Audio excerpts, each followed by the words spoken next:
Hello, and welcome everyone to this video podcast for human genetics. I just want to spend a little bit of time going over some of the new changes with WebEx and how that's going to impact our course. Luckily, the changes that have occurred with WebEx have been done to benefit you as the student. I'm going to spend a little bit of time talking about it, then I'm going to show you on my computer how I access it. So let's go ahead and get started.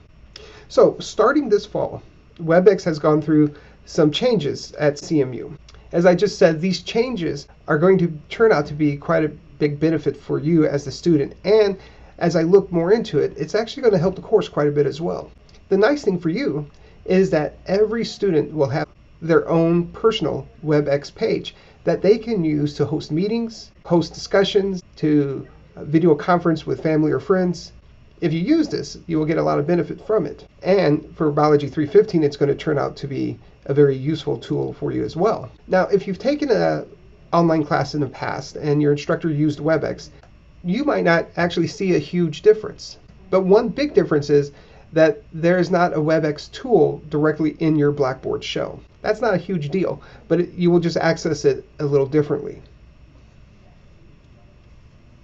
So now in Biology 315, we're going to use it in two ways. The first way, and probably the way that we're going to use it the most frequently, is that you will use your own personal WebEx page to host a meeting for the rest of your team. Remember, in this class, you will be in a team of 3 or 4 students. Each week, you will need to meet with your team for an hour, hour and a half to complete the team assignments. So in this instance, one member of your team will host the meeting, and then they will invite the other members of your team. You can always have the same person be the host, or you could choose to rotate who is the host throughout the semester. That part is really up to each individual team.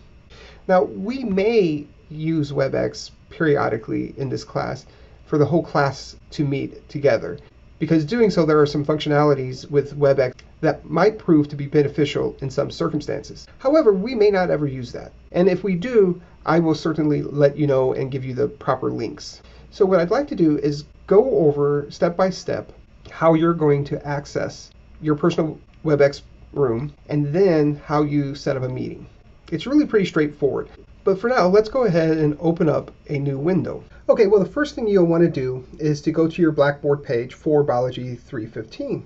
And then open up this window down here titled WebEx. And when you open up, you'll see 2 links here. The first one is to the PowerPoint presentation that has the notes on it that I talked about at the beginning of this podcast. And it has a list of instructions for how to access and use WebEx. But what you'll do is you'll click on this link. And this is the link you'll click on if you're going to host the meeting. If you're attending somebody else's WebEx, you don't click on this. And I'll explain that in a moment. So let's go ahead and click on this. Okay, so now it takes you to this page, and the next thing you need to do is click on the sign in button if you are accessing this through Blackboard. It will automatically take you to your WebEx page.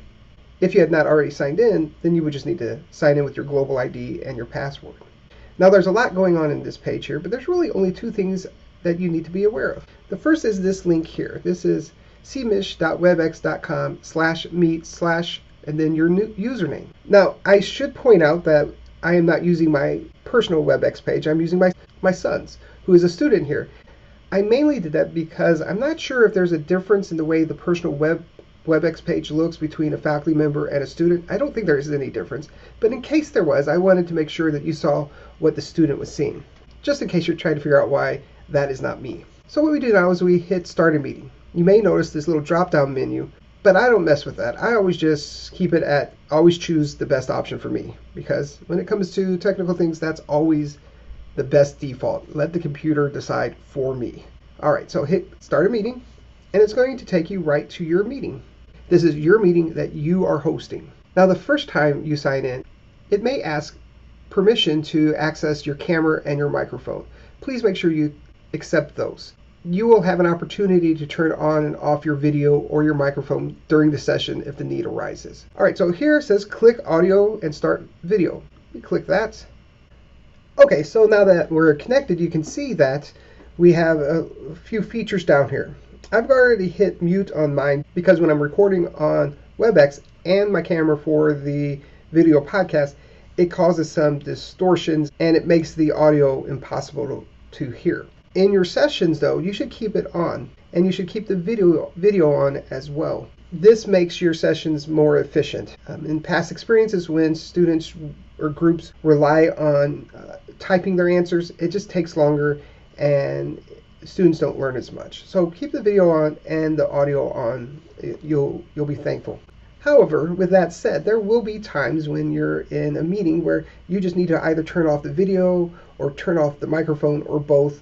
For instance, if you're about to sneeze and you don't want people to hear you sneeze, you don't want them to see you sneeze, you might turn that off real quick and then turn it back on. That's, of course, perfectly acceptable. This icon here, I don't think we'll need this. This is if you're going to share information on your desktop or share your desktop with the members of your team. You can do that if you want. It's not required. In order to do so, you're going to have to download something to make that work. It's up to you if you want to download it. I don't think it's necessary for this class. This icon here, this is the record one.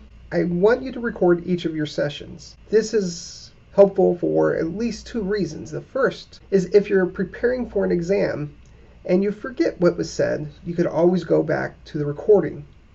Now, it's possible the only person who will receive the official recording is the student who is hosting the room, but they would be able to share that with other people in the group as well. The other reason is that every now and then, not very often, there will be a member of a team who just doesn't participate. They don't show up or they don't contribute, and the recording documents whether or not team members were doing what they were supposed to be doing during the team quiz and the team activities. So make sure you record each session. This one's useful here. I've already clicked on it, and let's see, this is what it looks like when it's not clicked on, and let's go ahead and click on it. This shows all the participants. Right now it's just the host, but when others join the room, you will see them below here. This next icon is the chat one. As I said, I'd prefer you to use the video and the microphone. It will make your sessions much more efficient and you'll learn more that way. But you may have some technical difficulties that are preventing you from using your microphone for that particular session. In those instances, just come down here to the chat function and you can just type in your answers or your questions. Like, help me, I don't understand. Then you hit enter and it'll post this to everyone in your group. There are some other features we should talk about real quick as well. This here, if you click on it, it gives you some different tools you can use. If your team wants to try to use some of these, you can, but you're not required to. In addition, you see this here, this meeting room is unblocked. I would just leave it that way. I wouldn't mess with that. When you're done with your meeting, you can hit stop recording or you can just log out. It'll stop the recording automatically. So hitting this will end your meeting. But before we do that, I want to walk through what you're going to do when you attend a meeting. That is, when you're not hosting it. This is when you are hosting the meeting, but sometimes you will be attending the meeting. If you remember this link here, this is how you invite people to your meeting. We'll just copy that, and then what you'll do is if you're hosting the meeting, you will send that to everybody in your team. It's the same every time you meet. In fact, when your teams are established, it would be a good idea for everyone in the team to go ahead and share with everyone this link. It's just the web page, cmish.webex.com/meet/ and then your username. So let's say I've been asked to attend this meeting. So what I'm going to do is I'm going to open up a new window, and in the address bar here, I'm going to paste in that link. I'll hit enter, and we can see that the meeting's already in progress, and so it's asked me if I want to join the meeting. So I'm going to click on this, and it will take me directly to the meeting. Before it allows me to enter the meeting, it's going to ask me those same kinds of questions regarding whether or not I give permission to allow WebEx to use my camera and my audio. So make sure you select yes, that you give permission for that. And then after you've signed in, you're going to see a window that looks like this. As an attendee of this meeting, I will see everyone's picture here. That's why we see this PG, because that is the host of this meeting. But if there are 3 or 4 of you in this room, you will see 3 or 4 videos of the other attendees. As you can see down here, you have the exact same features. You can unmute if you want, or mute. You can turn the video back on. Remember, I have those off so it doesn't confuse the signal it's getting from my podcast camera. You can look at the participants over here. You can also hide them if you so wish. You can chat like we did before. Hello, everyone. The only thing you don't see here is the record button because only the host can record this. Now, if you go back to the host view, it will now show me all the participants in the room, and as of now, there's just one, but you would see 3 or 4 as the host. So both the host and the participant views are very similar, as you can see. One thing I want to remind you is that while you're using WebEx, you also have to have the Inti dashboard link opened, because this is how you're going to gain access to the team quizzes and the team application questions. When you're in the Inti dashboard program, only one member of the team will be able to submit the answers for the team quiz or for the team application questions.